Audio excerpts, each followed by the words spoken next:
প্রকৃতি আমাদের প্রাণের আপন, সবুজ ছাড়া পৃথিবী বড় শূন্য নির্জন। গাছই দেয় ছায়া, দেয় নির্মল বায়ু, গাছ বাঁচালে রক্ষা পাবে মানব জাতি সর্বত্র সর্বদায়ু। একটি ছোট চারা আজ রোপণ করি, আগামীকাল হবে সে বিশাল অরণ্য বরি। দেবে ফল, দেবে আশ্রয়, দেবে শান্তি, গাছের মাঝে লুকিয়ে আছে জীবনের সব ক্লান্তি। প্রতিটি শ্বাসে গাছের দান, গাছ ছাড়া কোথায় টিকে থাকবে প্রাণ। আজকের ছাড়া ভবিষ্যতের প্রতীক, সবুজ পৃথিবী হোক আমাদের চিরন্তন সঙ্গীত। গাছ মানে জীবন, গাছ মানে আলো, গাছ ছাড়া পৃথিবী নিঃস্ব অন্ধকার কালো। এসো আজ করি প্রতিজ্ঞা একসাথে, সবুজ সাজাবো পৃথিবী ভরে হাতে হাতে।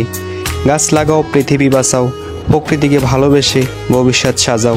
আজকের বৃক্ষই আগামীকালের প্রাণ, সবুজ পৃথিবী হোক মানবতার জ্ঞান। তো সবশেষে আমার একটাই কথা, সবাই বেশি বেশি গাছ রোপণ করবেন এবং পরিবেশের জন্য উপকৃত কিছু গাছ রোপণ করবেন, তাহলে আমাদের সবার জন্য ভালো। তো সবাই ভিডিওটি কেমন লাগছে অবশ্যই কমেন্ট করে জানাবেন। তো সবাই ভালো থাকবেন, আল্লাহ হাফেজ।